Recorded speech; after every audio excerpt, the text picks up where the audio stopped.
네, 정치는 팀킴 이 두 분과 함께합니다. 정치 철학자 김만관 박사 모셨고요. 어서 오세요. 예, 안녕하십니까? 시사인의 김은지 기자 모셨습니다. 어서 오세요. 네, 안녕하세요. 네, 한 주 잘 보내셨죠? 네. 날이 다시 좀 추워졌습니다. 따뜻한 옷 입고 다니시기 바라고요. 자, 오늘 이야기로 좀 넘어가 보겠습니다. 김은지 기자가 한번 좀 발제를 해주시죠. 네, 2월 16일에 검찰이 이재명 더불어민주당 대표에게 구속영장을 청구했거든요. 네. 사상 초유의 야당 대표에 대한 구속영장 청구를 둘러싸고 이번 주는 굉장히 치열할 것으로 보이는데요. 그렇죠. 2월 27일 국회에서 체포동의안이 본회의 표결 예정이기 때문에 이걸 어떻게 볼 것인지에 대해서 한번 이야기해 보려고 합니다. 그러니까요. 이 이야기를 좀 풀어가야 될 텐데 어디서부터 이제 이야기를 해볼까? 그러면 이제 체포동의안 이야기가 되려면 불체포특권. 그죠? 여기서부터 얘기가 좀 시작이 돼야 될 것 같은데 우리 김만곤 박사께 여쭤보겠는데 불체포 특권 좀 정리 좀 해주세요. 어떤 겁니까? 예, 불체포 특권이라는 건요. 이제 주로 뭐 국회의원들, 특히 입법부에 있는 의원들이 어떤 국회 회기 중에 체포되지 않을 이제 권리를 이야기하고 있고요. 그리고 뭐 실질적으로 회기 전이라도 만약에 체포된 경우가 있으면 회기 중에는 풀어서 이제 또 국회 참석할 수 있는 어떤 그런 권리들을 이제 뭐 포괄해서 이루고 있습니다. 근데 실제 뭐 이 권리 같은 경우에는 영국 의회가 이제 1603년에 이 제임스 1세에 맞서서 이제 의원들이 이제 의원 특권법을 제정하면서 만들어진 건데요. 원조가 그때입니까? 예, 그때입니다. 예, 근데 이게 이 제임스 1세가 잉글랜드 출신이 아니라 스코틀랜드 출신이라서 약간 텃세가 있었고요. 그리고 이제 이 텃세에 맞서서 의원들을 잡아넣는 방식으로 대응을 했던 거죠. 이때 예. 왕권과 의회권인가 예. 엄청 충돌했던 예. 그때죠. 엄청 충돌하고 있던 시기였습니다. 그때 결국은 이제 어떻게 보면 이때 의원들이 승리함으로써 이제 입법부의 권력이 어떻게 보면 행정부보다 강해지는 어떤 일이 이제 생겨나는 사회에서는 생겨난 케이스였고요. 네. 그리고 이제 뭐 미국도 이제 영국의 영향을 받았기 때문에 소위 말해 재헌 헌법부터 이제 양원 의원 상하 이제 양원 의원들이 반역죄, 중죄, 치안방해죄를 제외하고 언제나 회의에 출석 중이거나 그 왕복 도중에 체포되지 않을 특권이 있다라고 해서 이제 규정을 하고 있습니다. 그런데 이제 뭐 여기서 반역죄, 중죄, 치안방해죄를 이제 여기서는 또 다 이게 포괄적으로 묶어서요. 이제 형사범죄라고 미국에서는 보고 있고요. 그래서 결국은 이제 뭐 형사범죄를 제외한다면 체포되지 않는다. 라고 해서 어떻게 보면 체포되지 않는 것에 대해서 이제 범위를 제한하고 있긴 있습니다. 우리나라 같은 경우에는 이제 1948년 재헌국회부터 있었고요. 네. 그리고 재헌국회 이후에 체포동의안이 60여 회에 이르는데 그중에 16번만 가결되었습니다. 그래서 이제 어떻게 보면 체포동의안이 이게 그 독재 시대에는 체포동의안이 의회가 작동하도록 하는 데 있어서 상당히 많은 도움을 주긴 줬는데 어쨌든 그게 헌법상에 있고 명백하게 있기 때문에 아무리 독재자라도 그렇게 쉽게 무시할 수는 없었던 거죠. 그런데 이제 민주화 이후에 국회의원 체포동의안 자체가 약간 방탄국회다라는 말 여러분 많이 들어보셨을 텐데요.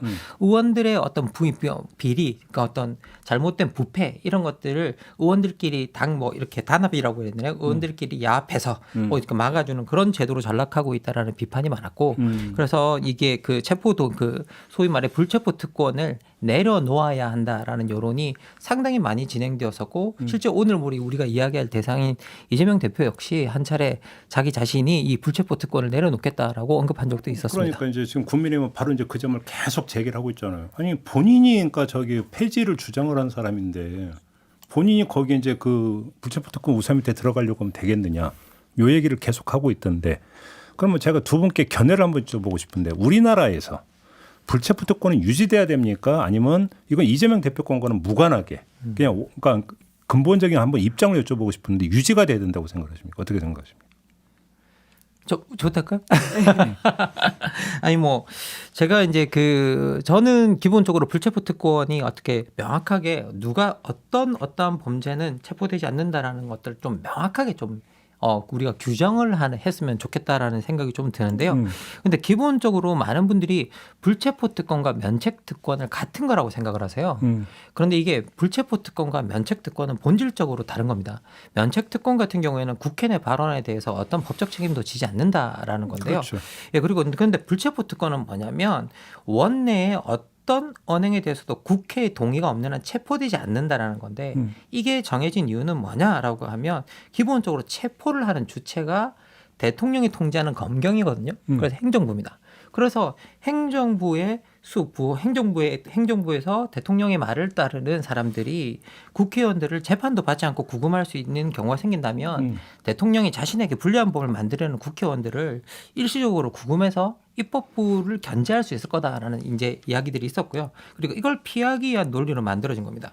그러니까 상권 분립에서 불체포 맥락은 행정부 대통령의 명령으로 움직이는 이들이 국회의원들을 재판도 받지 않고 구금할 수 없도록 하는 데 있을 뿐 책임을 절대 면제해 주는 제도는 아니거든요. 그래서 기본적으로 불체포 특권이 특정한 포인트에서는 필요한데요.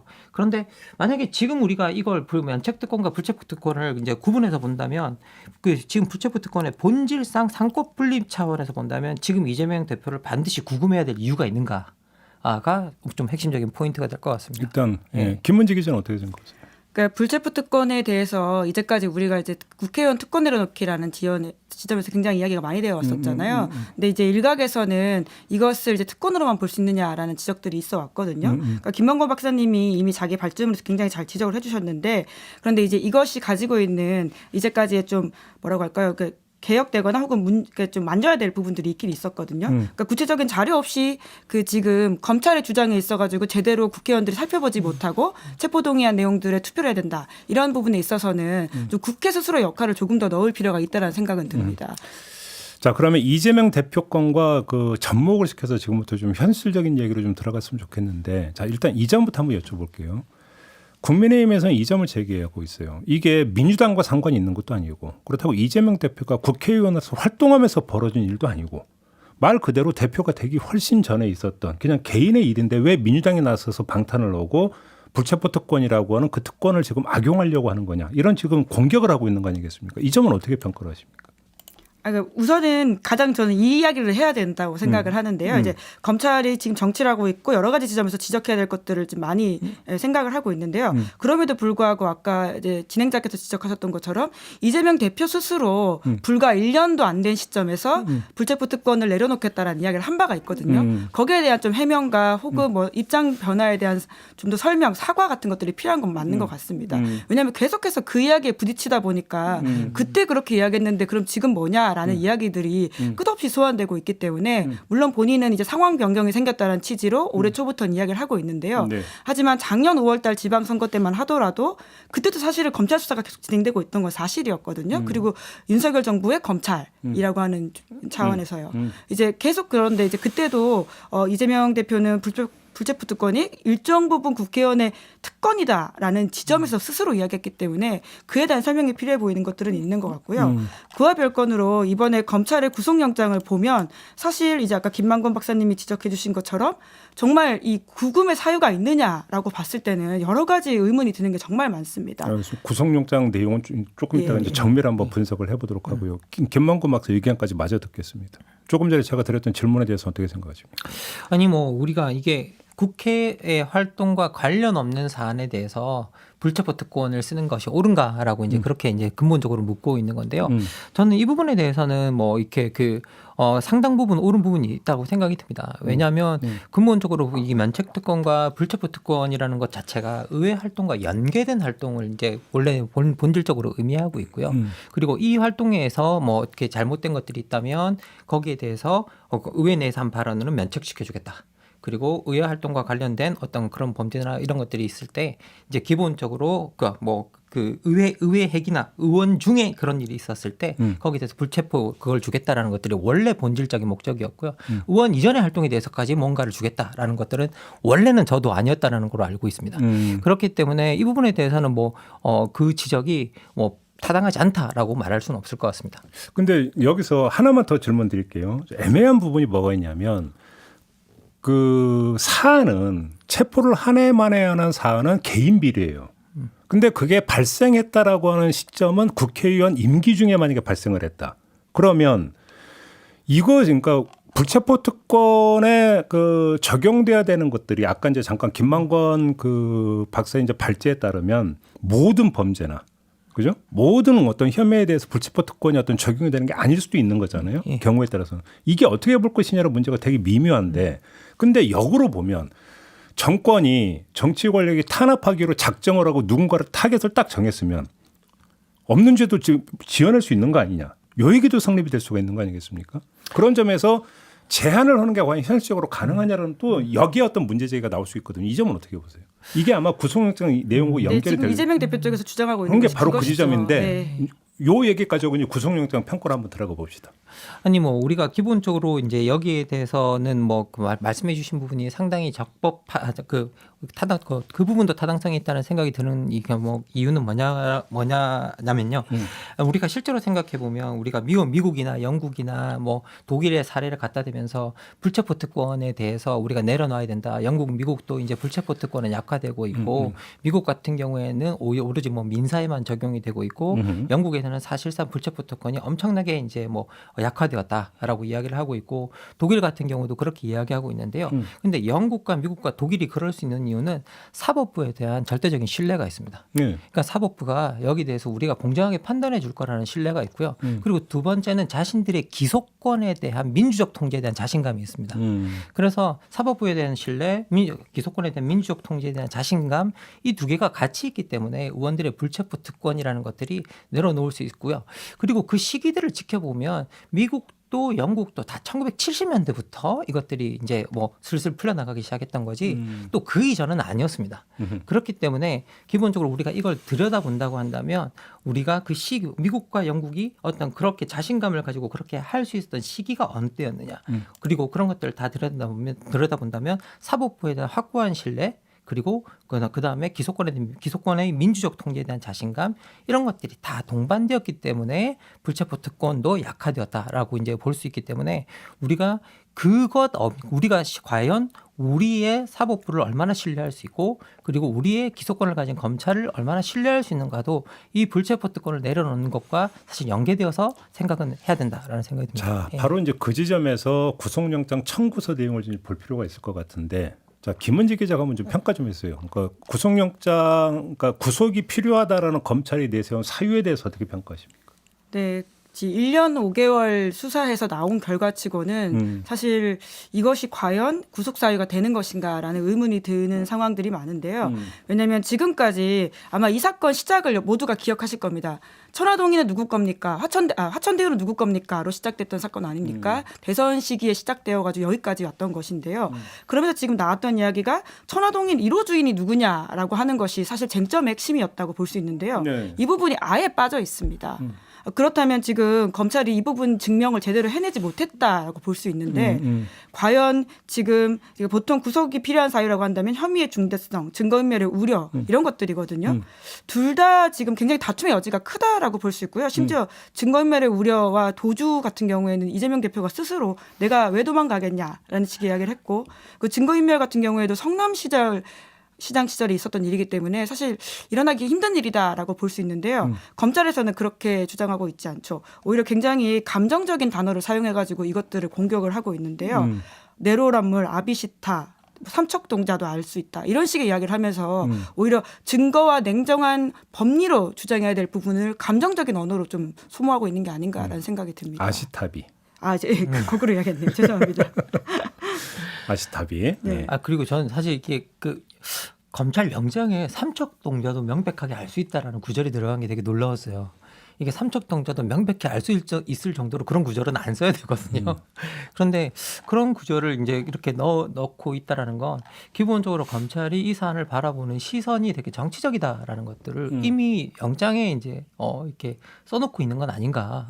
자기들도 모르게 뭐 써놓고 있는 건 아닌가. 이제 그런 생각이 들 정도였습니다. 그러니까 두 분이 이제 그 공이 지적하시는 내용은 혐의의 중대성을 가르는 핵심적인 내용은 이재명 대표가 본인이 직접 받아 챙긴 게 있느냐 없느냐. 결국 이거고 이거를 그러니까 검찰이 입증하느냐 못하느냐 이건데 이게 없다 이런 말씀이신 거죠? 그러니까 처음에는 배임 혐의라고 주장을 했다가 이제 정치자금법 혐의라는 이야기들이 한참 있었다가 결과적으로는 이번에 나온 혐의들을 보면 배임과 제3자 뇌물죄라고 하는 것이거든요. 사실 두 가지 사건 배임과 제3자 뇌물죄라고 하는 것은 정책에 대한 판단이 다를 수 있는 부분이기 때문에 여러모로 좀 쟁점화될 수 있는 지점이라고 보는데요.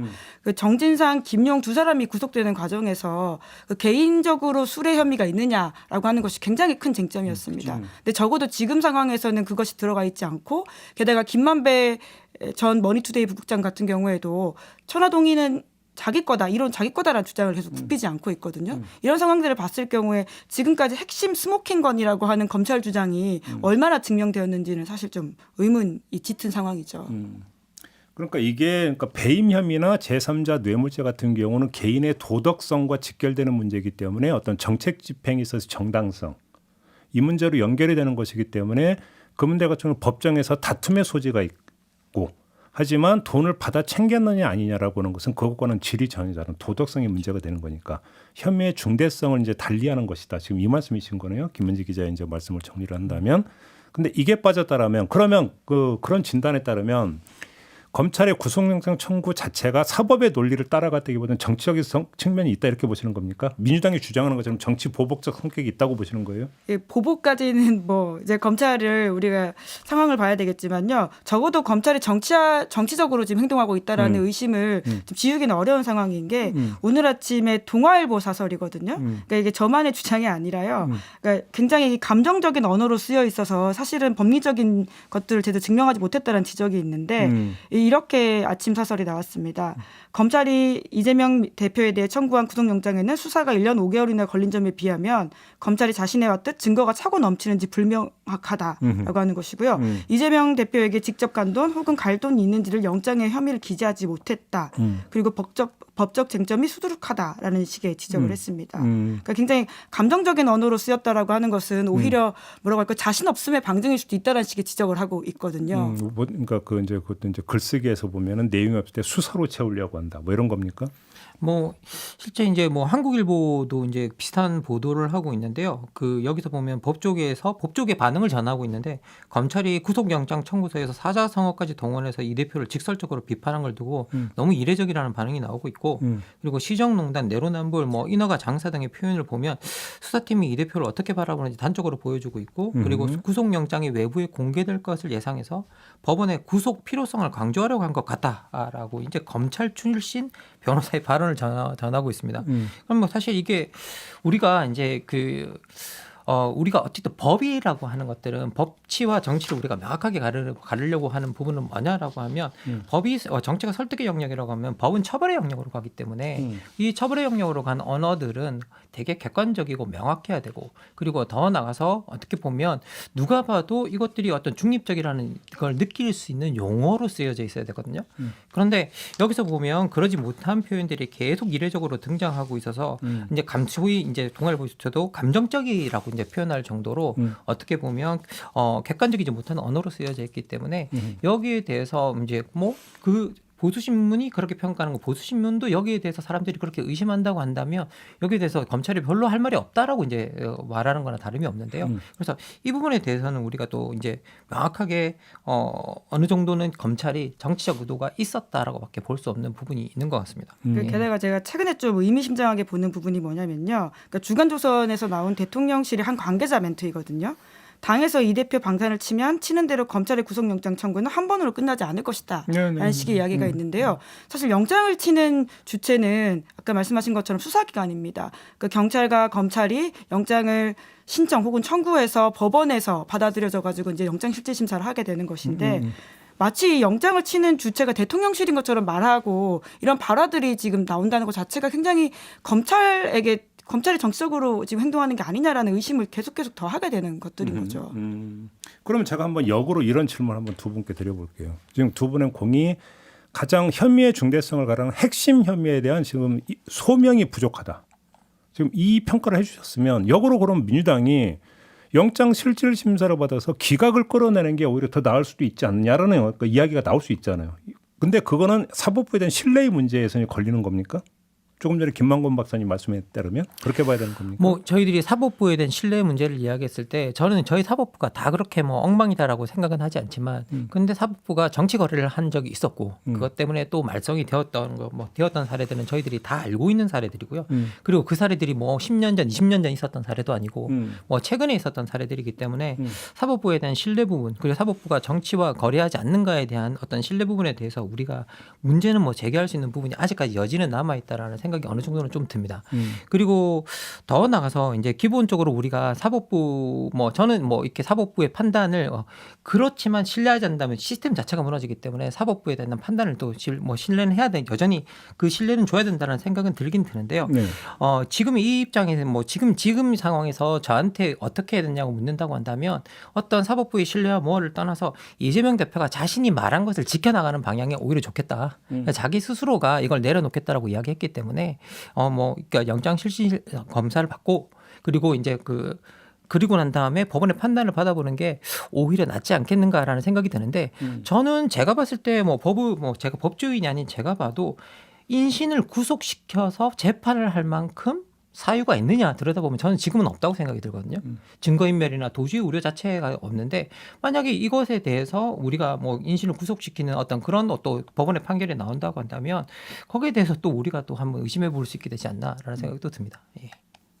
네, 그러니까 배임이라든지 제3자 뇌물죄 같은 경우에는 제가 아까도 말씀드렸지만 굉장히 논쟁적인 부분입니다. 특히 사실 배임 같은 경우에는 오히려 경제지라든지 경제단체에서 굉장히 이 법이 좀 문제가 있고 오히려 그런 활동들을 위축시킨다라는 지적들을 해온 바들이 꽤 있고요. 맞아요. 예. 제3자 뇌물죄 같은 경우에도 사실 이것이 이제 정책 대상으로서의 정치적 이득을 얻었다라는 부분이 이재명 대표가 가지고 가는 대가성이거든요. 근데 이제 이런 이야기, 그러니까 정책에 대한 대가성을 계속 적용하다 보면 여러모로 좀 위험할 수가 있는 게 지금 이재명 대표 같은 경우에는 오히려 강제동원 피해자 제3자 재단 만들어가지고 돈 주게 하는 방식이라고 하는 게 그것도 제3자 뇌물죄 될 수 있는 게 아니냐라는 식의 지적을 하고 있어요. 그러니까 이런 식으로 계속 제3자 뇌물죄가 정치권에서 일파만파 될 경우에는 우리 정치 영역이 굉장히 줄어들 수도 있다라는 좀 우려도 있고요. 네, 그런 점 때문에 이러한 법리로 우리가 그러니까 굉장히 쟁점, 결과적으로 뭐 법원에서 우리가 모르는 다른 여러 가지들이 나와서 뭐 유죄가 판단될 수도 있겠지만 지금의 상황으로서는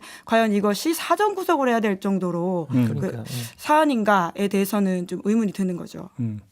그다음에 이거는 사법의 그 영역이 아니라 말 그대로 100% 정치의 영역인데 설령 그렇다 하더라도 제1야당 대표가 그렇다고 어디로 외국으로 도망갈 것도 아니고 이런 거라고 한다면 불구속 상태에서 그러니까 법적 다툼도 얼마든지 벌일 수 있는 거냐라고 원론적에도 나오잖아요. 이 점은 어떻게 보세요? 저는 사실은 그 지적이 가장 타당하다고 생각이 듭니다. 왜냐하면 우리가 지금 현재 정치 상황을 들여다보면 정치 상황 자체가 여야가 협의가 안 되고 있는 상황이고요. 계속 대치 상태고 적대 상태인데 만약에 우리가 굳이 인신을 구속시키지 않은 상태에서 어떤 법의 판단을 받아볼 수 있는데도 불구하고 야당의 대표를 구속시켜서 법의 판단을 받겠다고 한다는 것은 기본적으로 여야의 협치 자체를 막아버리는 행위다라고 이제 밖에 볼 수 없고요. 그리고 사실 그런 우리가 협치를 하겠다, 협력을 하겠다는 그 의도 자체가 어떻게 보면 없다라는 걸 공개적으로 드러내는 것이나 다름이 없는 부분이 있다라는 생각이 듭니다. 그리고 저는 검찰이 왜 이런 중대한 시기에 이제 어떻게 보면 법치와 정치가 달라야 된다는 부분이 있지만 기본적으로 대통령이 검찰 출신이고 그럼 검찰이 거기에 따라 움직인다라는 의심을 받는 와중에 야당의 대표를 굳이 명확하게 보이지도 않는 인신구속의 필요성이 보이지도 않는 것들을 가지고 구속영장을 이렇게까지 치면서 반드시 구속시켜야겠다, 인신을 구속하겠다라는 어떤 그런 것들을 내세우냐라고 했을 때 저는 이것도 되게 어떻게 보면 대통령이나 어떤 여당에게 정말 좋은 일인가라고 봤을 때 전 그렇지 않다라는 생각은 들고요. 그래서 지금 현재로서는 어떻게 보면 야당이 대표라서가 아니라 지금 현재 어떤 정치적 상황 속에서 우리가 어떤 여야의 어떤 협력 구도를 본다고 할지라도 굳이 그럴 필요가 없다. 그리고 우리가 내용을 들여다본다고 할지라도 증거인멸과 도주의 우려가 없다라고 한다면 사실은 굳이 인신을 구속시켜서 재판을 할 필요가 없다라는 것들이 법의 원칙이기 때문에 우리가 그런 방향으로 풀어보는 게 더 낫지 않았나라고 저 개인적으로는 생각이 듭니다.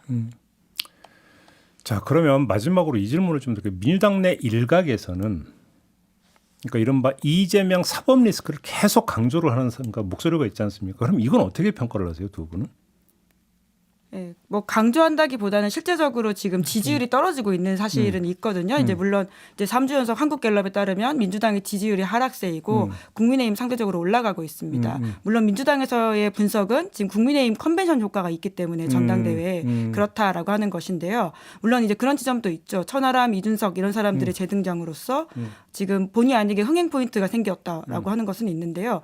그럼에도 불구하고 국민의힘이 그럼 올라가고 민주당은 이제 그 제자리를 걸어야 되는데 떨어지고 있다라고 하는 모양새는 다른 내부 요인이 있다라고 볼 지점들은 있어 보이거든요. 그것이 지금의 상황에서 특히나 이재명 대표 같은 경우에도 이제 비명계 의원들을 만나가지고 일정 부분 자기 상황들을 설명하고 있다. 그리고는 지금 정의당과도 스킨십을 늘리면서 노란봉투법 관련해가지고 농성장도 가고 있다. 이런 것들이 어떻게 보면 그러한 불안감의 어떤 표출이라고 볼 수 있는 지점들이 있기 때문에요. 예, 이러한 상황들을 좀 반영하는 모습들은 분명히 있어 보이긴 합니다. 그렇다. 아무래도 그러니까 그럼에도 불구하고 민주당이 이제 가장 기본적인 스탠스는 검사 독재이고 이 수사는 정치 보복이기 때문에 거기에 부응해서 그래서 뭐 가결을 시켜줘서 이재명 대표가 영장 실질 심사를 받도록 하는 것 자체는 결국은 정권의 내지 검찰의 정치 기획에 말려드는 것이기 때문에 응할 수 없다. 결국 이런 거잖아요. 논리를 정리를 하자면. 그러니까 그리고 거기에는 일정하게 어떤 경험칙으로 작동하는 부분이 있다. 다만 충돌하는 부분은 이재명 대표가 본인이 이야기했던 불체포 특권 내려놓기라고 하는 문제를 어떻게 해결할 것이냐라고 하는 난제가 남아있다. 두 분의 이제 지적을 정리하자면 이렇게 정리하면 되는 건가요? 네, 게다가 지금 이제 검찰이 사실 쪼개기 영장 청구를 할 수도 있다라는 이야기들이 꽤 나오고 있잖아요. 네, 그러니까 네. 이번 상황이 이번 일로 끝나지 않을 수 있다라는 점 때문에 그렇죠. 사실 그런 것은 민주당으로서는 굉장히 부담스러운 상황일 수 있다라고 하는 것이죠. 그리고 뭐 제가 사실 이게 뭐 반드시 말을 했어야 되는 부분인데 제가 좀 지나가서 그러는데요. 이 불체포 특권과 관련해서 저희가 제도적인 문제가 사실은 있어요. 생각해 보면 어떻게 뭐 검찰이 그 영장을 신청하고 그리고 국회에 체포 동의안을 내고 그럼 정부가 그것을 전달하고 그걸 받으면 국회는 그냥 전달받아서 표결하는 구조거든요. 그러면 이게 도대체 무슨 일인지 뭔지 그 구체적인 내용을 모르고 의원들이 체포 동의안에 동의를 해줘야 되는, 동의를 하거나 부결시키거나 해야 되는 어떤 그런 일들이 벌어지고 있는데요. 사실 우리와 가장 비슷한 시스템을 가지고 있는 것이 독일입니다. 근데 독일을 보면 독일에서는 의회 내에 어떤 불체포 특권과 관련돼서 이런 것들이 들어왔을 때 그것을 조사하는 위원회가 따로 있습니다. 그래요? 그럼 예. 그러면 그 자체 내의 조사 과정을 거쳐서 그 조사 보고서가 올라오게 되어 있고요. 그 조사 보고서가 모든 의원들에게 배포되게 되어 있습니다. 그러면 의원들은 그 자료를 기반으로 해서 자기들이 체포에 동의할 것인가 말 것인가를 결정하게 됩니다. 그러니까 일방적으로 어떤 검찰이 요구한다고 해서 그것에 따라가는 것들이 아니라 자체 내부의 조사를 가지고 기반으로 하고 있고요. 그리고 그런 것들의 어떤 실질적인 어떤 객관성을 확보하기 위해서 뭐 외부 인력이나 이런 것들을 많이 활용하고 있다고 이제 하고 있는데요. 우리가 이런 제도를 좀 가지고 와서 우리도 좀 활용해 봤으면 좋겠다라는 생각이 듭니다. 그럼 그 얘기하니까 갑자기 퍼뜩 떠오르는 게 한동훈 법무부 장관이 노웅래 의원 체포 동의안 그 표결 직전에 쭉 설명해서 뭐 너무 세세하게 얘기해서 민주당이 강하게 반발한 적이 있지 않습니까? 이건 이 장면 어떻게 평가를 하셨어요, 그러면? 아니 그거는 뭐 국회 내 자체 조사 보고서가 국회의원한테 도는 것과 어떤 법무부 장관이 이제 소위 말해 행정부에 속한 법무부 장관이 입법부에 있는 의원의 행적을 일일이 개인정보까지 다 포함될 수 있는 어떤 그런 것까지 나와서 이야기하는 부분은 상당히 다르다는 생각이 듭니다. 돈봉투 받는 소리였나요? 예. 네, 바스락거리는 소리까지 다 녹음돼 있다라고 하는 것인데 사실 정치인 한동훈의 데뷔전이라고 볼 수 있을 정도로 굉장히 정치적인 장면이었다는 생각이 들고요. 법무부 장관으로서의 역할이 과연 그 모습이었나라는 생각이 들게 하는 것이죠. 아마 그래서 지금 민주당에서는 이번에는 그때 노웅래 의원 때도 굉장히 길게 했었거든요. 그것보다 더 길게 한동훈 장관이 준비하고 있는 게 아니냐라는 이야기가 의심이 있습니다. 알겠습니다.